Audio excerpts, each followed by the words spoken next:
The dust-laden wind whipped across Anna Alexander's face as she stared at the charred remains of what had once been her home, her heart as empty as the blackened shell before her. Colorado Territory, 1873, was unforgiving to a woman alone, especially one who had just buried her husband of 7 years and watched everything she owned turn to ash in a merciless blaze. Anna brushed a strand of auburn hair from her face, tucking it beneath her worn bonnet. At 26, she was now entirely alone in the world. No children had blessed her marriage to Thomas, and his family back east had made it clear they considered her burden enough when he was alive. Now that he was gone, they wanted nothing to do with her. Not much left to salvage, I'm afraid, came a sympathetic voice from behind her. Anna turned to see Mrs. Whitaker, the general store owner's wife, approaching with a basket covered in cloth. The older woman's face was pinched with concern that did little to mask the pity in her eyes. "I brought some bread and preserves," Mrs. Whitaker said, pushing the basket into Anna's hands. "Town's taken up a collection. Not much, mind you, but enough to help you get back east to your people." Anna's throat tightened. "I have no people to go back to, Mrs. Whitaker. I was an orphan when Thomas married me." The older woman's lips pressed together.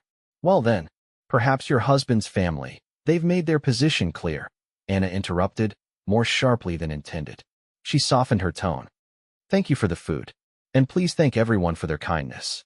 Mrs. Whitaker hesitated, then patted Anna's arm. "You know, dear, a woman alone in these parts. It's not proper. Not safe either. Perhaps you should consider the offer from Mr. Greeley." Anna stiffened. Horace Greeley, the town banker, was a widower of 60 with wandering hands and 3 grown sons. He had approached her at Thomas's funeral, speaking of arrangements that might benefit them both. "I'm not interested in Mr. Greeley's offer," Anna said firmly. Mrs. Whitaker sighed. "You don't have much to offer a man now, dear. No property, no dowry, and—" Her eyes flicked to Anna's midsection. "Well, 7 years married with no children to show for it. Most men want sons. You should consider your position carefully." The words stung more than Anna cared to admit. She lifted her chin slightly. "I'll manage, Mrs. Whitaker." After the woman left, Anna sank to her knees in the dirt, allowing herself 5 minutes of tears before wiping her face. She had $10 sewn into her petticoat, a small bag of clothes saved from the fire, and the basket of food. It wasn't much to rebuild a life, but she'd started with less before. 2 miles outside of town, the Wilcox Ranch was looking for help. It wasn't much, but it was a start. Brody O'Brien adjusted his hat against the midday sun as he guided his horse up the long path to the Wilcox Ranch. At 32, he'd spent more than half his life working cattle across the Western Territories. The last 10 years had been solitary ones, riding from ranch to ranch, taking jobs where he could find them. The Wilcox spread was a respectable operation. 5,000 acres, a good-sized herd, and a reputation for fair dealings. Brody had worked here 3 years ago for a season and left on good terms. Now he was back, hoping Mr. Wilcox would have a place for him again. As he approached the main house, he noticed a slender figure hanging laundry on a line.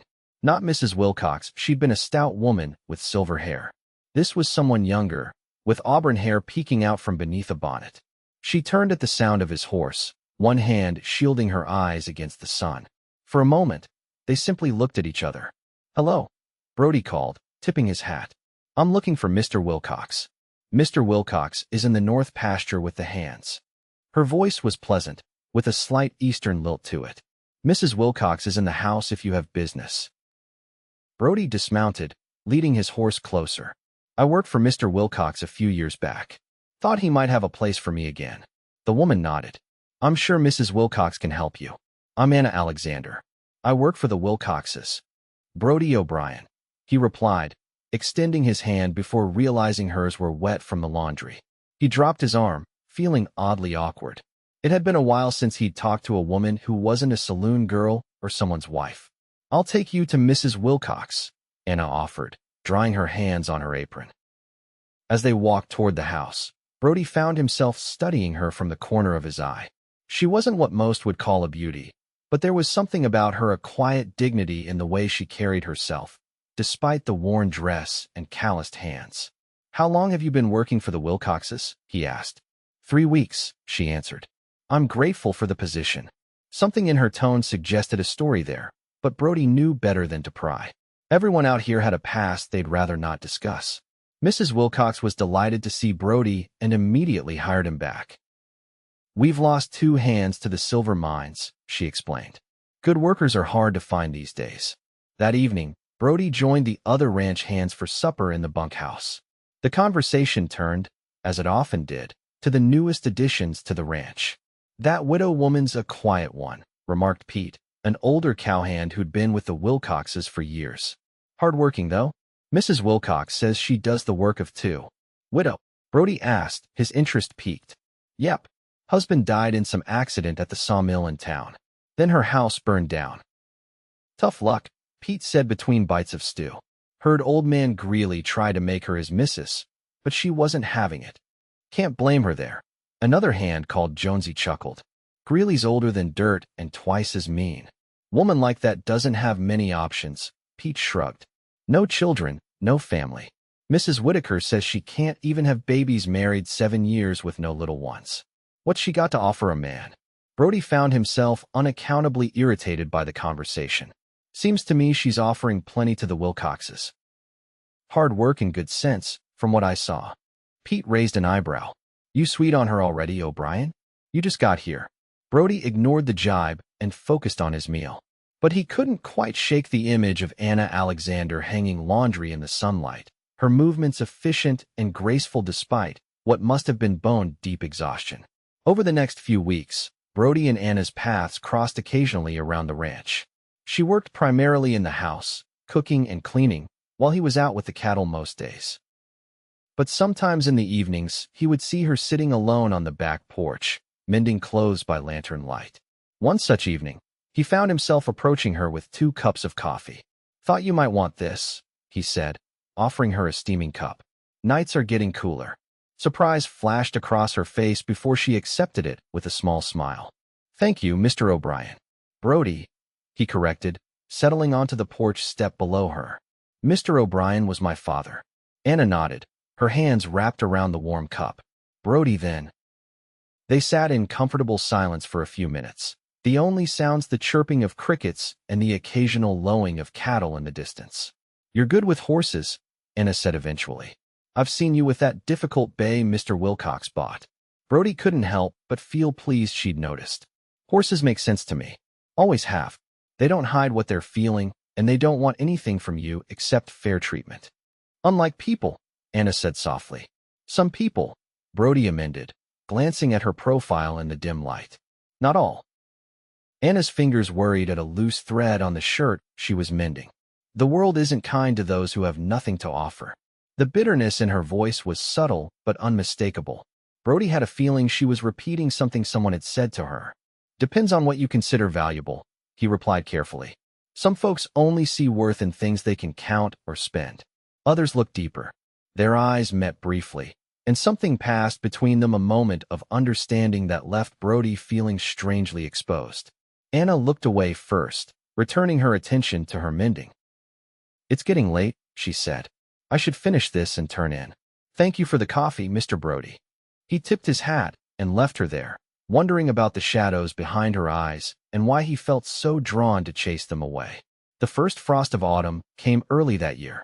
Anna woke before dawn, as usual, to start the fires and begin breakfast for the household.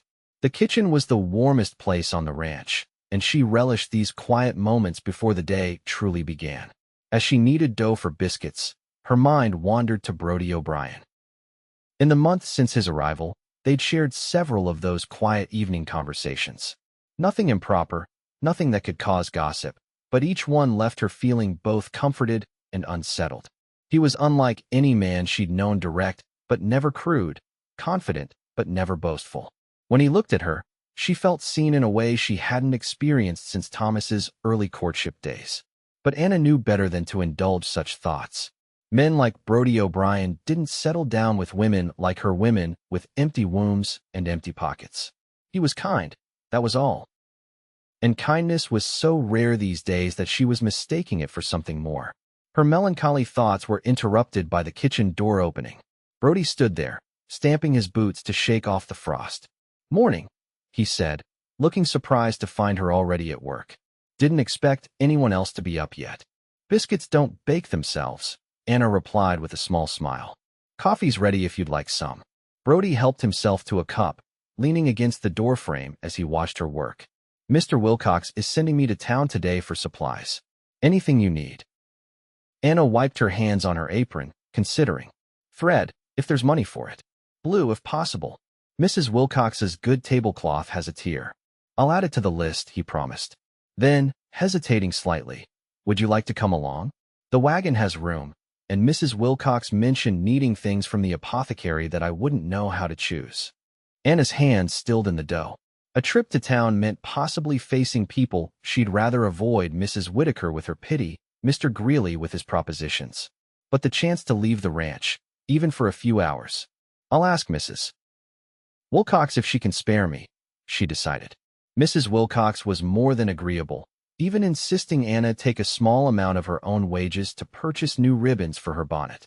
You work too hard, dear, the older woman said kindly. A little beauty is good for the soul.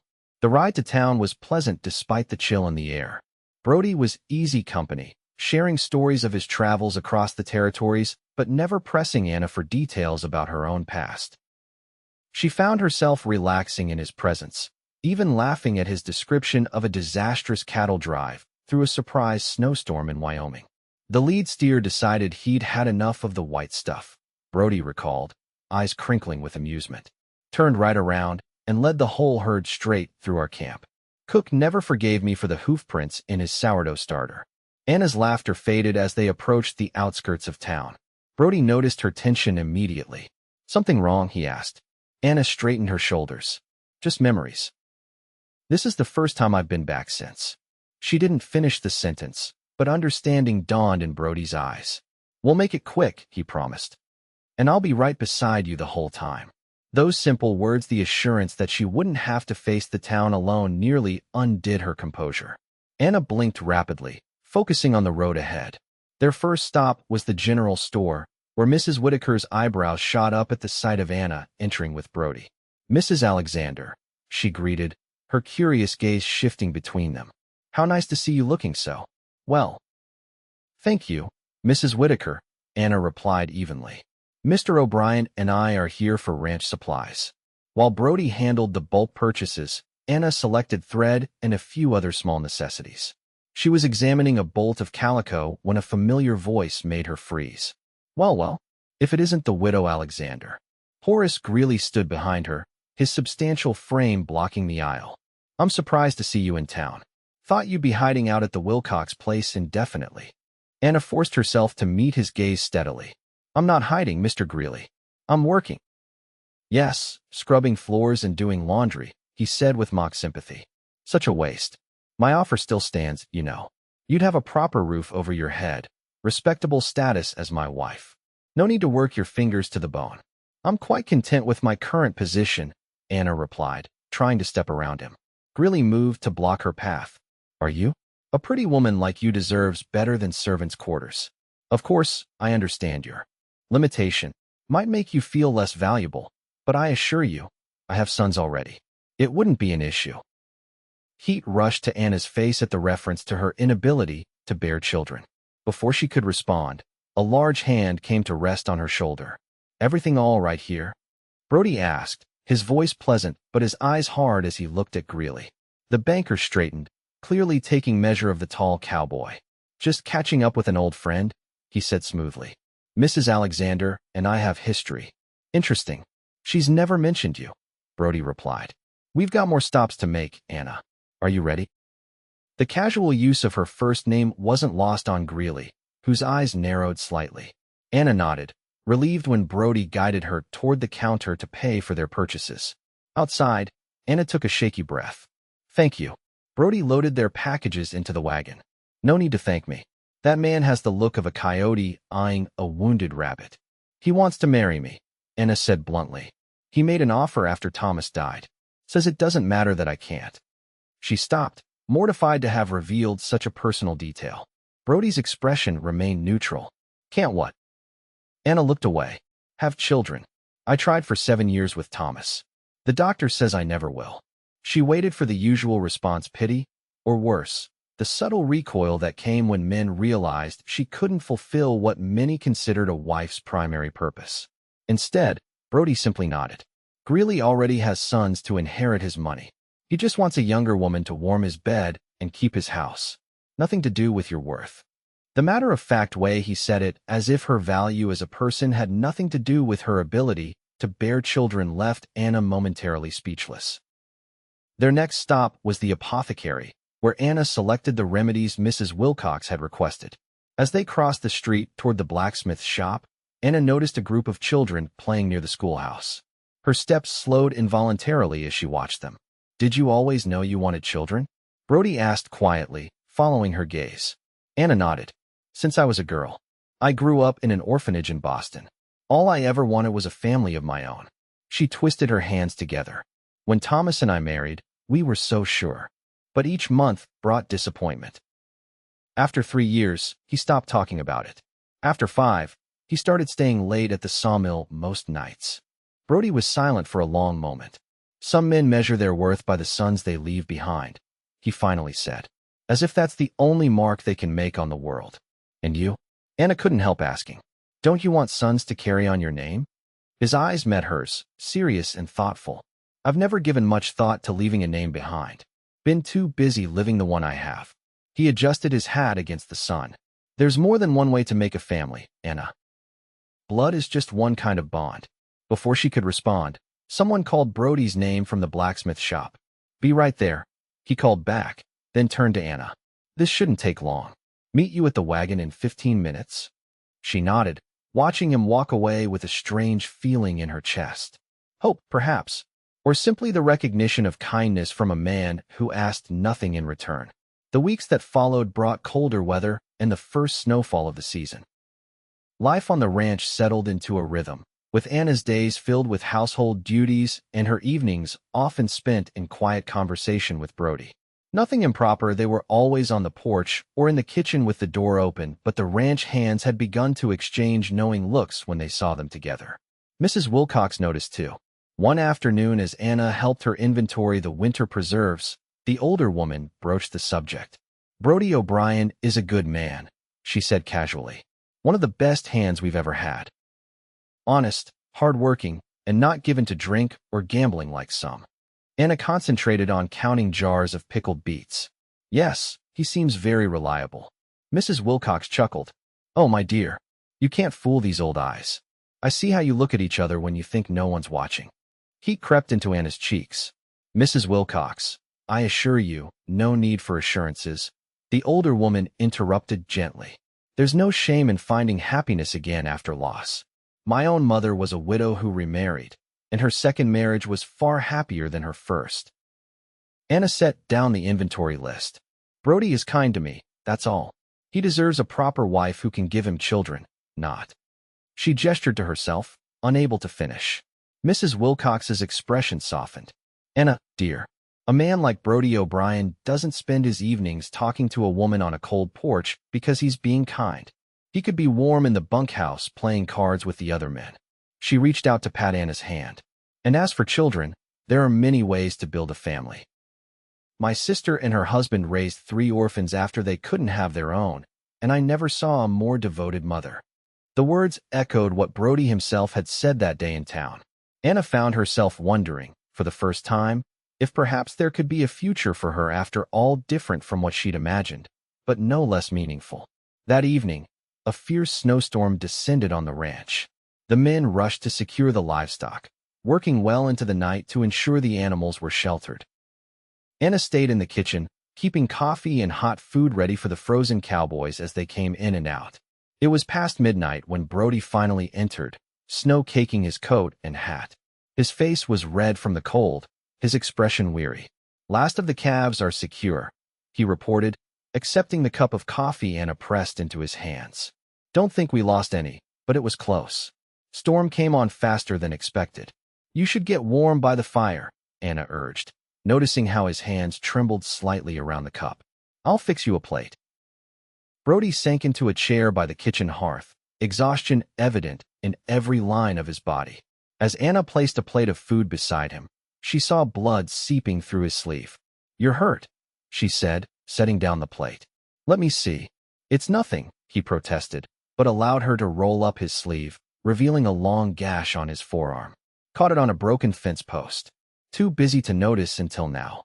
Anna gathered water, clean cloths, and the bottle of whiskey Mr. Wilcox kept for medicinal purposes.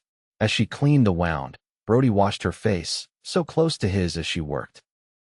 "You have gentle hands," he murmured. Anna focused on tying the bandage neatly. "My husband used to cut himself at the sawmill. I had practice." "Did you love him?" The question was so unexpected that Anna's hands stilled. Brody immediately looked contrite.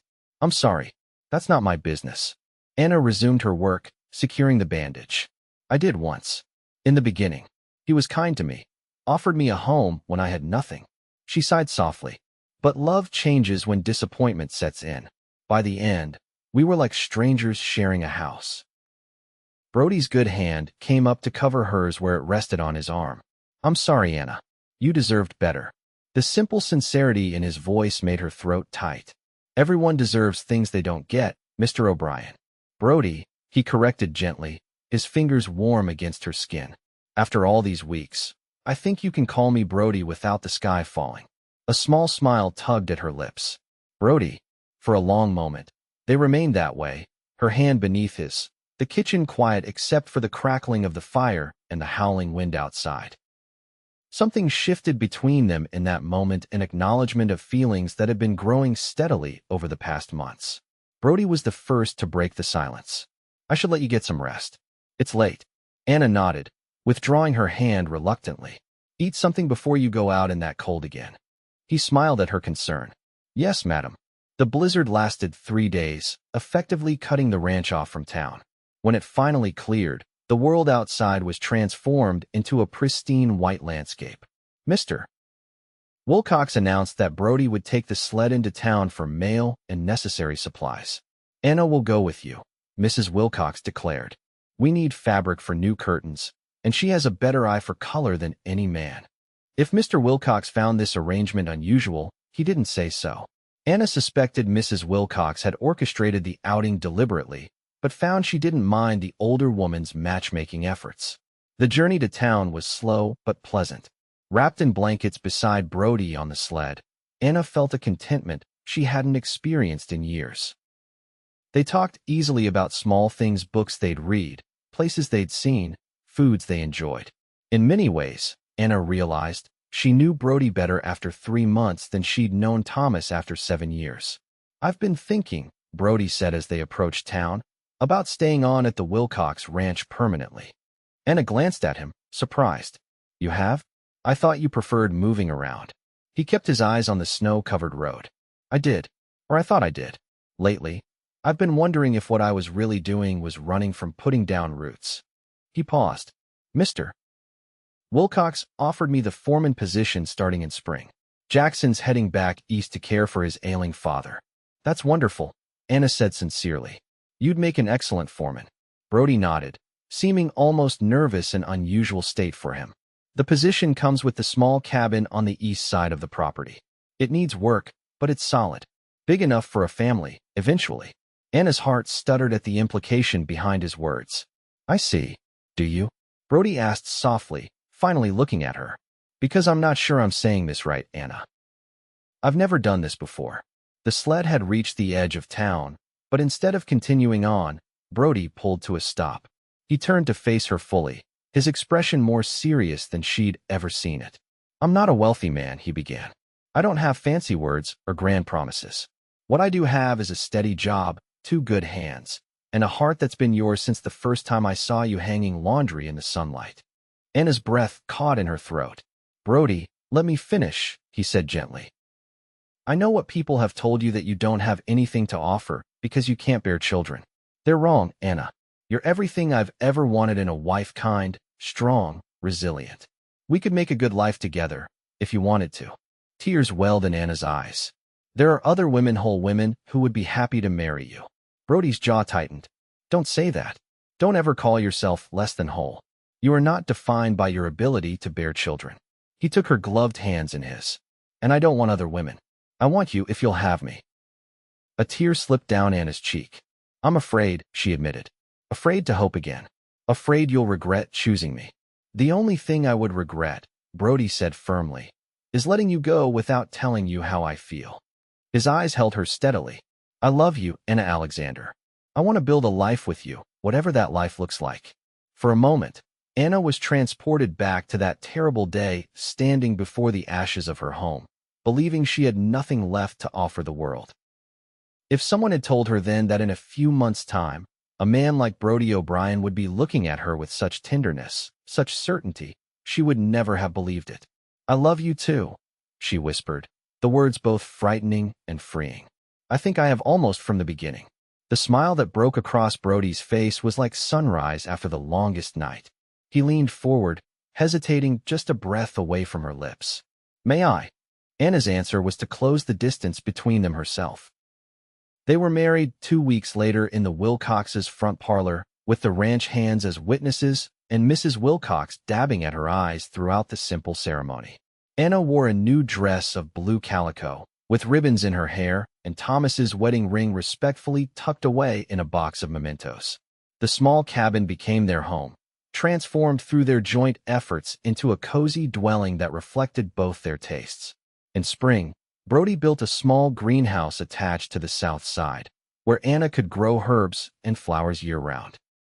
A year after their wedding, they received word that the orphanage in the next county had 3 siblings in need of a home, 2 boys aged 7 and 5, and a baby girl just learning to walk. The couple exchanged a single look before hitching the wagon to go meet them. On the children's first night in their new home, Anna stood in the doorway of the bedroom, watching as Brody told the boys a story about wild mustangs, the baby already asleep in her cradle. And just like that, he was saying, the Mustang who thought he would always run alone found a family of his own.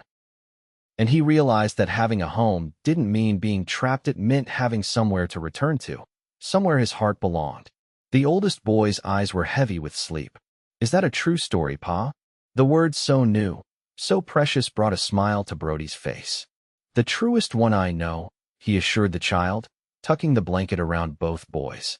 Later, as they sat together on the porch beneath a canopy of stars, Anna leaned her head against her husband's shoulder. Are you happy? She asked softly. With this life we've made? Brody's arm tightened around her.